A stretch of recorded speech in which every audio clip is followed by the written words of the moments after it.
छात्रों, जैसा कि आपने जाना कि छोटे भाई को घमंड हो गया क्योंकि बड़े भाई परीक्षा में असफल अर्थात अनुत्तीर्ण फेल हो गए थे और छोटा भाई परीक्षा में प्रथम श्रेणी से उत्तीर्ण हो गए, तो उन्हें अहंकार हो जाता है। इस अहंकार को दूर करने के लिए बड़े भाई ने रावण का उदाहरण दिया। इसके उपरांत वे एक शैतान का उदाहरण देते हैं कि उसे भी यह अभिमान अर्थात अहंकार हो गया था कि ईश्वर का उससे बढ़कर सच्चा भक्त कोई नहीं है। अर्थात जो शैतान तो उसको क्या अहंकार हुआ, वो ये सोचता था कि मुझसे बढ़कर के सच्चा भक्त कोई भी ईश्वर का नहीं है।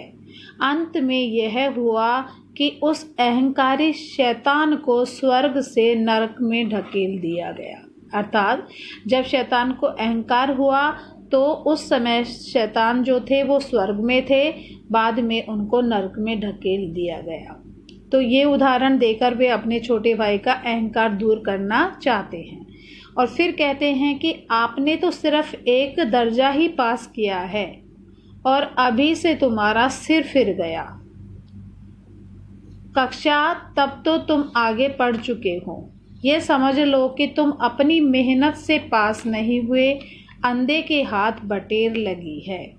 अर्थात जब बड़े भाई उसका अहंकार दूर करते हैं तो उन्होंने कहा कि भाई अभी कोई फ़र्क नहीं, सिर्फ तुमने एक दर्जा ही पास किया है, अभी तो तुम्हारा जो है सिर फिर गया है, अभी तुम्हें आगे बहुत पढ़ना है। यह समझ लो कि तुम अपनी मेहनत से पास नहीं हुए बल्कि अंधे के हाथ बटेर लगी है। यहाँ अंधे के हाथ बटेर लगना एक मुहावरा है। इसका अर्थ होगा अयोग्य व्यक्ति को कोई कीमती वस्तु मिल जाना। अर्थात तुम दिन भर खेलते थे, पढ़ाई पर ज़्यादा ध्यान नहीं दिया करते थे, फिर भी तुम प्रथम श्रेणी से पास हो गए, तो ये कोई पास होना नहीं है, इसलिए तुम्हें अब निरंतर पढ़ाई करनी चाहिए। इसके आगे बड़े भाई कहते हैं, यदि तुम मेरे दर्जे में आओगे लाला तो पापड़ बेलने पड़ेंगे। पापड़ बेलने पड़ने का मतलब मुहावरा है जिसका अर्थ है बहुत परिश्रम करना। अर्थात आगे की कक्षा में पास होने के लिए तुम्हें पापड़ बेलने पड़ेंगे, बहुत ज़्यादा मेहनत करनी पड़ेगी, तभी तुम आगे पास हो सकते हो। तब आटे दाल का भाव मालूम होगा। आटा दाल भी एक मुहावरा है जिसका अर्थ है अनेक प्रकार के कष्टों का अनुभव होना। इस दर्जे में अव्वल आ गए अर्थात प्रथम श्रेणी में आ गए हो तो जमीन पर पाँव नहीं रखते।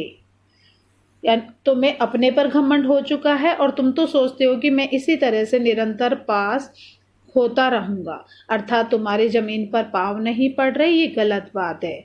ज़मीन पर पाँव पड़ना भी एक मुहावरा है जिसका अर्थ है घमंड होना। इसलिए मेरा कहना मानिए, लाख फेल हो गया हूँ भाई, लेकिन तुमसे बड़ा हूँ। संसार का मुझसे तुमसे कहीं ज़्यादा अनुभव है। जो कुछ कहता हूँ इसे गिरे बांधिए, नहीं तो पछताओगे। अर्थात बड़ा भाई उसे समझाते हुए कहते हैं कि फेल हुआ तो क्या हुआ, उम्र में तो तुमसे बड़ा हूँ, तो संसार का मुझे तुमसे ज़्यादा अनुभव है। जो कहता हूँ उसे गिरे बांधिए, यानी इसका ये मुहावरा है, इसका अर्थ है सदा स्मरण रखना, सदा याद रखना। अर्थात इस बात को याद रखे कि अनुभव सबसे बड़ी बात है। फिर सालाना इम्तिहान हुआ, उसमें भी छोटे भाई पास हो गए और बड़े भाई फेल हो गए। अब छोटे भाई और बड़े भाई के बीच सिर्फ एक दर्जे का अंतर रह गया। कितना अंतर रहा? सिर्फ एक दर्जे का, मीन्स एक क्लास का। अब बड़े भाई साहब कुछ नर्म पड़ गए थे, यानी कि वो फेल हो गए तो उनके व्यवहार में थोड़ा परिवर्तन आ गया। वो अब जो अक्खड़ स्वभाव के थे, क्रोधी होते थे, तो थोड़े नर्म हो गए। आप वे मुझे डांटने का अवसर पाकर भी नहीं डांटते थे। ये लेखक यानी कि छोटे भाई कहते हैं कि मैं चाहे कितनी भी गलती करता, अब बड़े भाई मुझे कभी भी नहीं डांटते थे। अब छोटे भाई इस बात का लाभ उठाकर अब ज़्यादा खेलने लगे। अब छोटे भाई ने देखा कि बड़े भाई फेल हो गए अब उनका मेरे पर रौब नहीं चलेगा और वो ज़्यादा खेल कूद में मस्त हो गए और जब मन चाहे तभी हॉस्टल से बाहर निकलकर मित्र मंडली के साथ गुल्ली डंडा खेलने के लिए पहुंच जाते। अब लेखक को इसके अलावा एक नए खेल का चस्का पड़ गया, यानी कि कनकोए उड़ाने का नया शौक पैदा हो गया, पतंगबाजी करना। छोटा भाई एक दिन कनकोए यानी कि पतंग लूटने दौड़े जा रहा था।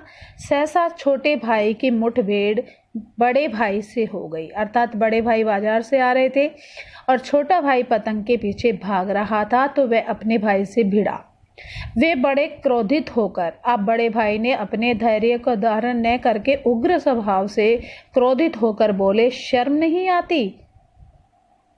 तुम सारे दिन पतंग उड़ाते रहते हो, अब तक 8वीं कक्षा में पढ़ रहे हो, पहले तुम छोटी कक्षा में थे, मुझसे केवल एक दर्जा नीचे हो।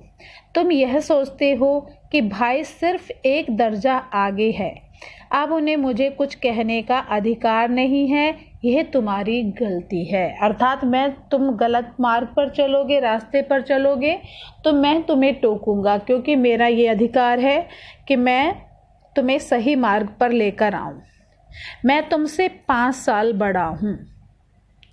दुनिया का तजुर्बा मुझ में तुमसे ज़्यादा है कि क्या हुआ यदि मैं पास नहीं होता, तो उम्र में तो तुमसे सदा ही 5 वर्ष बड़ा रहूँगा, तो संसार यानी कि दुनिया का जो तजुर्बा है वो मुझे तुमसे ज़्यादा बड़ा ही रहेगा। तुम उसकी बराबरी नहीं कर सकते, चाहे कक्षा में मेरे बराबर आ जाओ या मुझसे आगे निकल जाओ। अन्य उदाहरण देते हुए कहते हैं कि हमारे अम्मा बाबा कम पढ़े लिखे हैं, फिर भी वे हमें समझाते हैं, क्योंकि उन्हें दुनिया का सबसे ज़्यादा तजुर्बा है और वो रहेगा भी, वो हमसे बड़े हैं। इसी तरह उन्होंने अन्य हेडमास्टर का उदाहरण दिया कि हेडमास्टर साहब पढ़े लिखे थे, महीने में 1000 रुपये कमाते थे, पर घर का जो खर्च होता था वो उनकी अनपढ़ जो माँ थी वह देखभाल करती थी, क्योंकि उनको हेडमास्टर साहब से ज़्यादा तजुर्बा था। तो भाई मैं बार बार कहता हूँ कि मनुष्य के लिए तजुर्बा सबसे बड़ी चीज़ होती है, पढ़ाई इतनी बड़ी नहीं होती।